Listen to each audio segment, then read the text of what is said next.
अपने हाथ में राखियां बांधना है। चलो प्रसंग आ गया तो बता दें।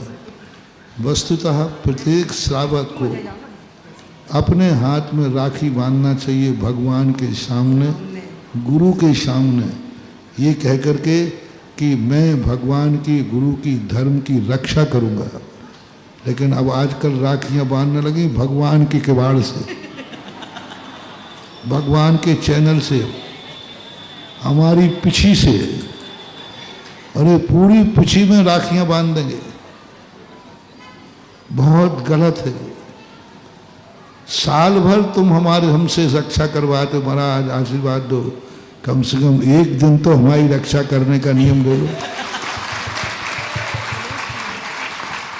महाराज की पीछे से राखी बांध जाते हैं। अब ये कौन से आगम में लिखा है? मंदिरों में राखी बांधना कौन से शास्त्र में लिखा है? मंदिर में राखी बांधना और मंदिर को राखी बांधना, दोनों में अंतर है। तो ये चीजें जो हैं, तो अपने हाथ में राखी बांधो मंदिर की, और मंदिर की राखी जरूर बांधना चाहिए। मैं तो कहता हूं कि जिसके हाथ में मंदिर की राखी ना हो, बहन को, अपने भैया को कभी राखी बांधना ही नहीं चाहिए। पहले कहना चाहिए मंदिर की राखी हो तो मैं राखी बांधूं। और आपको भी बहन से राखी बंधवाते समय उसका कलाई देखो, बहन तुमने मंदिर की राखी नहीं बांधी है, मैं तुमसे राखी नहीं बंधवा सकता हूं। मूल पर्व है सुमन संस्कृति पर्व। भाई बहन के पर्व की कोई चर्चाएं ज्यादा नहीं है। मूल ठोस चर्चाएं आप रक्षाबंधन पे देखना, मात कथा कहानियों में मिलती हैं थोड़ी बहुत। उनका भैया मिल गया, वो यहाँ गया तो ये मिल गया, भाई। कोई पौराणिक कथा के रूप में कोई विशेष प्रसिद्धि नहीं है। ये है श्रमण संस्कृति रक्षा पर्व है, जहाँ 700 मुनियों की रक्षा हुई थी। और उस समय विष्णु कुमार महाराज ने मध्याह्न में हस्तिनापुर के अंदर सबको उपदेश दिया था कि तुम संकल्प करो धागा बांध करके कि हम जब भी श्रमण संस्कृति पर उपसर्ग आएगा, हम प्राण भी देने को तैयार रहेंगे।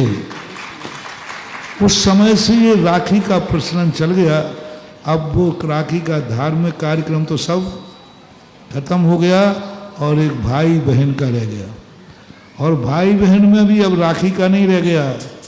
पहले पूछती है, भैया पहले बताओ रक्षाबंधन पे क्या दोगे? और वो भी कह देता है, पहले बताओ राखी कौन सी लाओगे?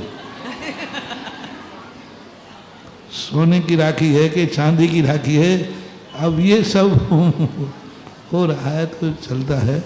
पर मानना चाहिए सभी महिला, पुरुष, आबाल, वृद्धों को श्रमण संस्कृति और धर्म की रक्षा करने के लिए प्रातःकाल मंदिर में जाकर नहा धो करके मंदिर की राखी बांधना चाहिए। पहले मंदिरों में हुआ करता था, पंचायतें गद्दी लगती थी, और गद्दी लग करके जो पंच लोग होते थे वो मंदिर में आने वाले सबको राखी बांधते थे। और ये कहते थे भैया धर्म की रक्षा करना। तो ये परंपराएं थीं। धीरे धीरे वो गद्दी भी खत्म हो गई। अब मंदिर की राखी अभी बुंदेलखंड में तो है, मंदिर में तो है। अन्य प्रांतों में तो मंदिर की राखी खत्म ही हो गई। राजस्थान में हमने कुछ चलाया है, तो राजस्थान वाले सुनो, यदि भूल गए हों तो। हर प्रांत वाले जो लाइव में बैठे सुन रहे हैं, एक दिन पहले ये बात आ गई। सभी भारत के जैनियों के लिए कहना है, सभी विदेश में रहने वाले जैनियों से मेरा कहना है, परसों के दिन सुबह सबसे पहले हर व्यक्ति भारत में और विश्व में कहीं भी जैनी हो, सुबह उठ करके मंदिर में जाकर के और मंदिर की राखी अपनी कलाई पे जरूर बांधेगा। और यह कायोत्सव करके प्रतिज्ञा करेगा कि जब भी धर्म और धर्मात्माओं के लिए मेरी जरूरत पड़ेगी, मेरा तन मन धन सब कुछ धर्म और धर्मात्मा की रक्षा के लिए सदा तैयार रहेंगे। ये सबको, आबाल पुरुष महिला सबको। और गांठ लगाते नहीं बने तो कोई बात नहीं, पति पत्नी की गांठ लगा देवे, चिंता नहीं करना, भाई बहन नहीं हो जाओगे। हाँ, ऐसा कुछ नहीं है। राखियों के संबंध में बड़ा इतिहास है।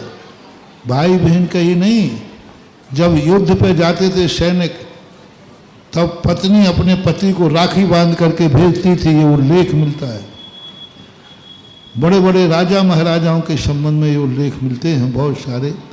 इसलिए आज सभी भारत को ये संदेशा है, आज लाइव से, ये कल का दिन और बीच में है, सभी लोग अपने अपने मंदिरों में एक थाली में, और बांधने वालों से मेरा कहना है, मंदिर की राखी तो बांधना तो सही, लेकिन खाली हाथ मत बांधना।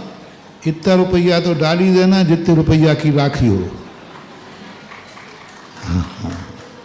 तो वहीं पर बालू में गुल्लक रहेगा, गुल्लक में आप अपनी शक्ति, श्रद्धा, प्रमाण, दान डालना और राखी बांधना, ये परंपराएं हर मंदिर में रक्षाबंधन पर जीवित रहना चाहिए।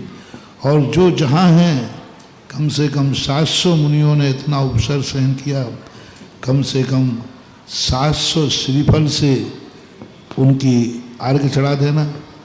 बिल्कुल ही गरीब हो तो 700 बादाम चढ़ा देना। और सब लोग नहीं ला सको तो पूरी समाज मिलकर के 700